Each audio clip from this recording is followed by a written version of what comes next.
Les yeux de l'or, partie 1, chapitre 3.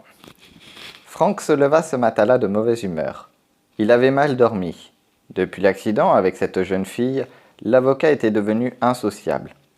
Dès qu'il partait pour son bureau, il n'était plus le même homme et redevenait souriant, charmeur avec tout le monde. Tout en se rasant, il se rappela un événement curieux qui s'était produit la veille dans la salle d'audience du palais de justice. Il était en train de plaider une affaire importante quand tout à coup, il avait eu une vision. Une jeune fille était assise parmi le jury et le regardait fixement. Ces yeux-là, Franck les aurait reconnus entre mille. Tout en continuant de plaider, ses mains s'étaient mises à trembler. La sueur coulait sur son front. Il avait reconnu la jeune fille de l'accident. Elle était là, assise, et le regardait, effronté. Ses yeux bleus le paralysaient. Un silence de mort avait plané pendant quelques secondes dans la salle d'audience. Il était 10 heures du matin. Franck le savait car le tic-tac de la pendule s'accentuait.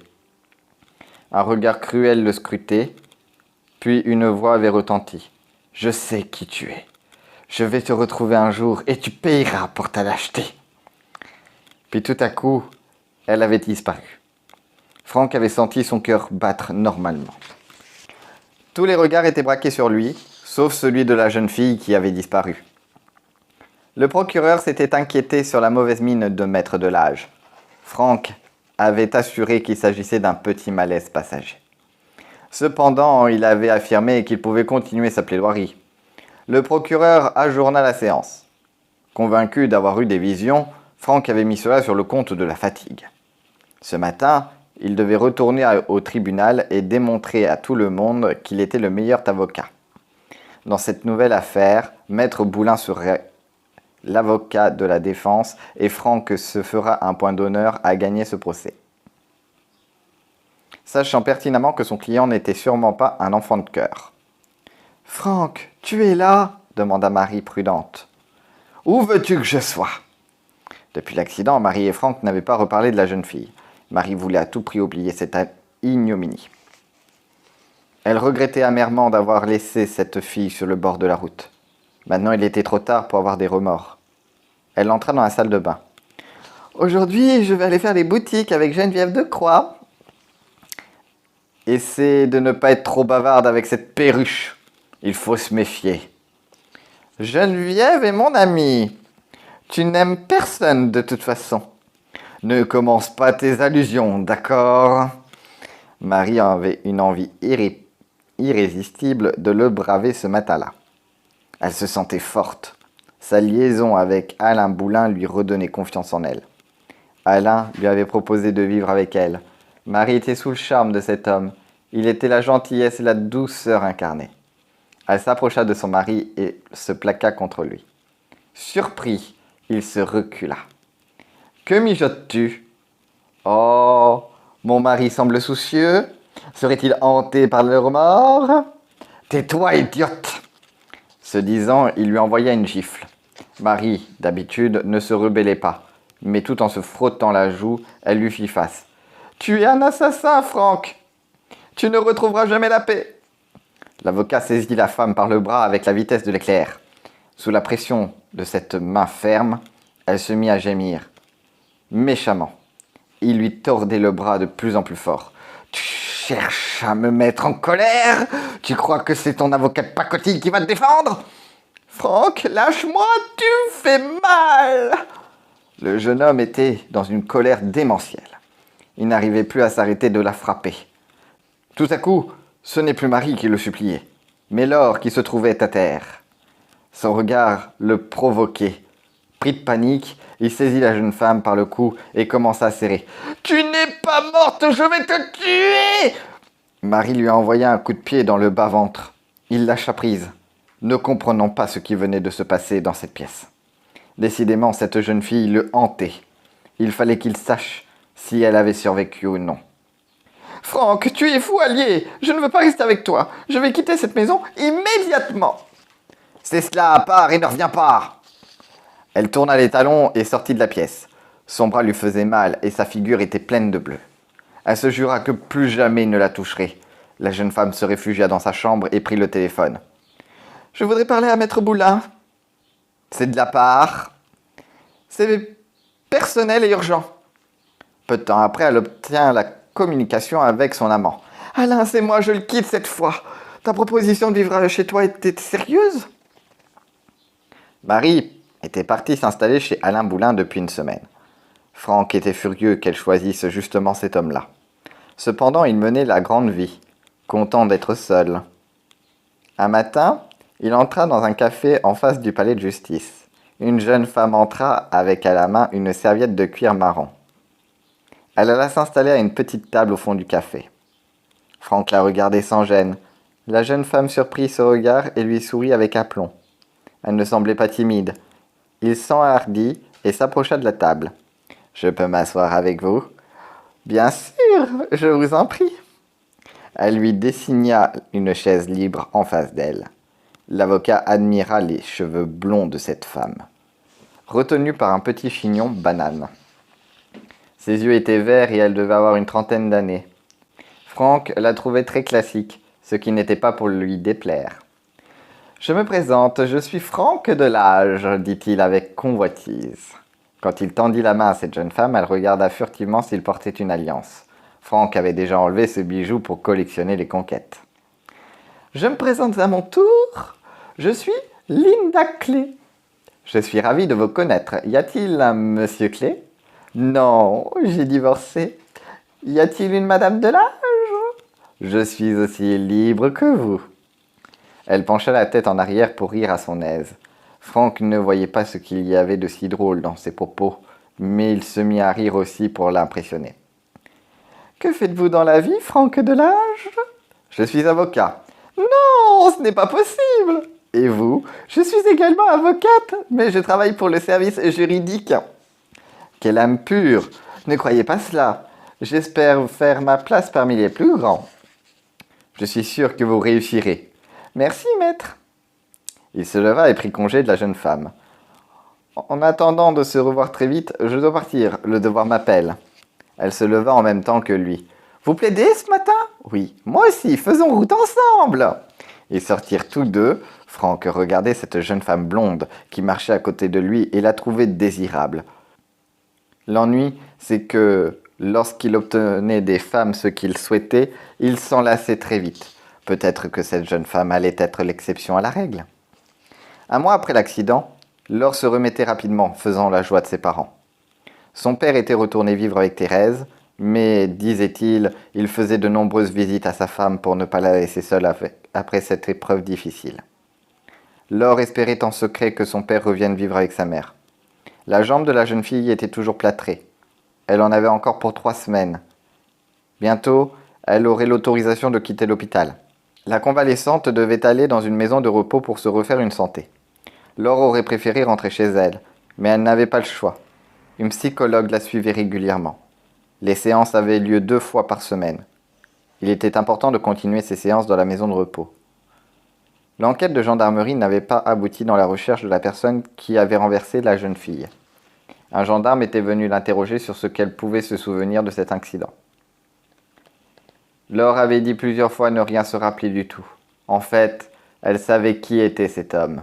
Son visage lui était familier. Cette nuit-là, il était en compagnie d'une femme.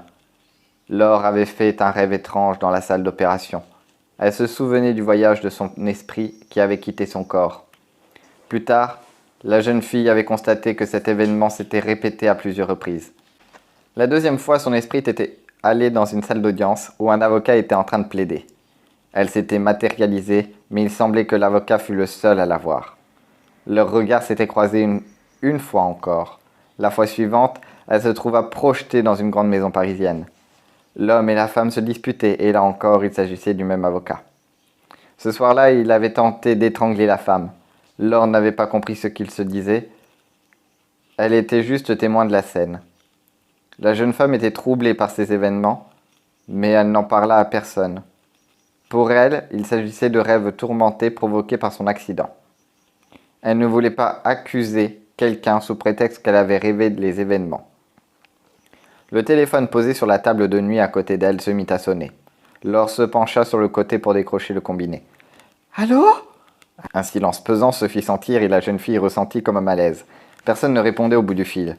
Une respiration régulière signalait pourtant que quelqu'un était là.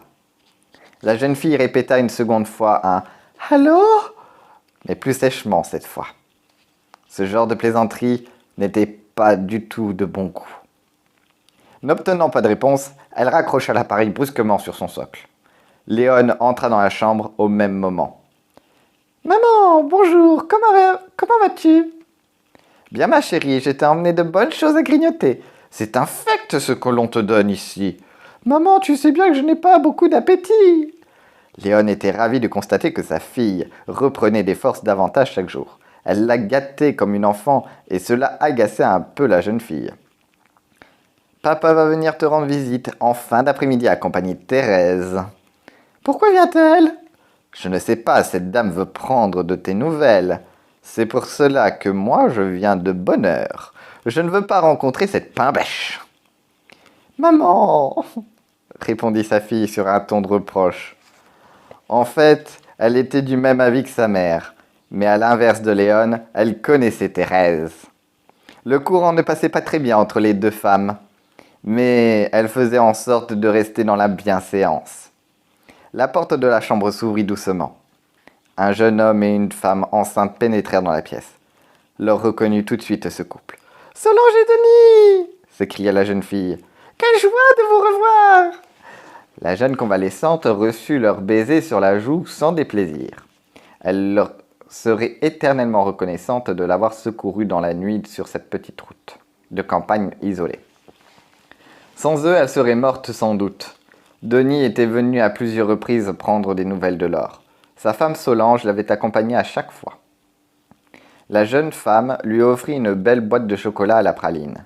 Laure, émue, remercia le jeune couple. Elle ouvrit la boîte et en offrit autour d'elle en se laissant tenter à son tour. Avec délice, la gourmande plongea la main dans cet assortiment de chocolats qui semblaient aussi meilleurs les uns que les autres. « C'est pour quand la naissance de ta petite fille ?» questionna Léon. « Dans à peine un mois, » soupira Solange. « Cela me semble long, surtout la nuit. » Tout le monde la rassura en lui promettant que son supplice allait prendre fin très vite. Solange était une femme adorable. La douceur et la gentillesse se faisaient sentir dans le timbre de sa voix. « Qu'allez-vous faire, Laure, une fois que vous serez libre ?»« Je ne sais pas, je voudrais trouver du travail. » Léon, surprise, tourna son regard dans sa direction. Bien sûr, cet accident avait mis les études de la jeune fille entre parenthèses, mais elle pensait que dès son retour à la maison, elle les reprendrait. Laure comprit la contrariété de sa mère et continua son explication en parlant très clairement pour éviter toute ambiguïté pour l'avenir. « J'ai l'intention d'écrire un roman, mais pour cela, je dois gagner ma vie. »« Tu peux écrire ce bouquin tout en continuant tes études, ma chérie. »« Maman, tu vois bien que je ne suis pas faite pour faire de longues études et coûteuses en plus. Tu as constaté mes notes. »« Que veux-tu faire alors pour gagner ta vie ? »« Je veux monter à Paris, me trouver un logement et chercher des enfants à garder. » Léon était visiblement contrarié. Mais elle ne voulait pas avoir d'explication avec sa fille devant des étrangers. La porte de la chambre s'ouvrit de nouveau, mais cette fois-ci, il s'agissait de Thérèse et Denis, le père de la jeune fille. La conversation avait été si passionnante que Léon en avait fini par oublier l'heure. « Ce n'est pas mon jour, » dit-elle entre ses dents. Son mari semblait satisfait de cette opportunité, car il avait longuement souhaité que les deux femmes puissent se rencontrer. Léon avait toujours refusé cette rencontre, ce qui arrangeait Thérèse, qui n'y tenait pas non plus. Laure trouva cette situation très cocasse. Elle craignit un moment un scandale de la part de Léon. Mais elle fut très surprise par le comportement très digne de sa mère. D'emblée, Léon afficha un sourire et se dit ravi de faire enfin la connaissance de Thérèse. « Madame, je vous remercie de votre compréhension lors de l'accident de ma fille. Vous avez fait preuve de savoir-vivre en laissant Denis me seconder à plein temps dans cette rude épreuve. » L'autre femme ne voulait pas être en reste. Elle sourit à son tour et prit une voix mielleuse. « Madame, comment aurais-je pu avoir le cœur d'interdire ce soutien auprès de vous dans un moment aussi tragique ?»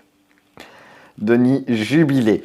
Le jeune couple se sentit très gêné. Léon accapara son mari en le prenant par le bras. Puisque Thérèse était si compréhensive, il ne fallait surtout pas se gêner, se dit-elle.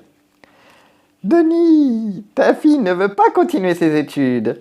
Elle souhaite écrire un roman et garder des enfants à Paris. Léon se tourna vers sa fille qui se recroquevilla dans un lit.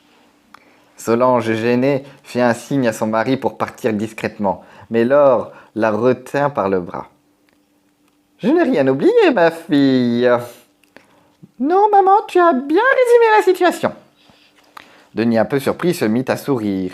Depuis l'accident, il avait constaté que la vie était courte et cruelle et qu'il fallait faire ce dont on avait envie, lorsque l'on en avait encore la possibilité. Tu veux écrire un roman? Tu sais, c'est difficile. La route est semée d'embûches. Je sais, papa, mais c'est vraiment ce que je veux. Alors fonce, ma fille, va au bout de tes rêves. Merci, papa. Léon, anéanti par ce propos déraisonnable, pensa que subitement le père et la fille devenaient fous en même temps. Puis, elle se dit que la jeune fille aurait pu finir sa vie renversée par un chauffard et que ce qui comptait aujourd'hui était qu'elle fasse vraiment ce qu'elle avait envie de faire. Il est vrai que la jeune fille n'avait jamais montré un engouement particulier pour les études. Pour ne pas montrer sa déception, Léon approuva à son tour le choix de Laure. Puis, elle se dit qu'elle pouvait encore changer d'avis pendant le mois où elle serait en maison de repos. Denis et Thérèse prirent congé et Léon les suivit pour continuer la discussion passionnante au sujet de l'avenir de leur enfant. « Vous êtes absolument déterminé ?» questionna Solange. « Oui, c'est vraiment ce que je désire. Je pense qu'il est temps pour moi de quitter la vie de famille à la campagne pour goûter à la vie trépidante et passionnante de Paris. » Solange et Denis échangèrent un regard de connivence. Le couple était à la recherche d'une employée de maison qui seconderait la future maman après la naissance du bébé, la jeune femme ayant décidé de reprendre son travail. Denis fit signe à sa femme de s'éloigner au fond de la chambre. Laure fut intriguée par ce conciliabule et fit mine de ne pas écouter. Mais cela l'intriguait beaucoup, car elle sentait que l'on parlait d'elle. Quelques minutes après, le jeune couple satisfait revint auprès de la convalescente. Solange prit la parole la première. « Voilà de quoi il s'agit. Laure, nous cherchons une jeune fille ou une femme qui viendrait s'occuper de notre bébé à notre domicile. Cette personne-là devra prendre en main la maison et logera chez nous. Cela vous intéresserait-il? Vous êtes sérieuse, Solange? » Oui, tout à fait. Je trouve que vous êtes une jeune fille raisonnable et que nous devrions bien nous entendre. Attention, réenchérit Denis. Nous aurons un mois d'essai et si cela ne convient pas de part et d'autre, nous en parlerons et nous nous séparerons gentiment. Pourquoi veux-tu que cela ne convienne pas? De plus, je possède un ordinateur et quand je serai absente, vous pourrez transcrire votre premier roman pendant vos heures de liberté. Laure était aux anges. Elle les remercia tous les deux et accepta leur proposition. Quand elle fut seule, la jeune fille ferma les yeux et s'endormit épuisée de cette journée riche en événements de toutes sortes.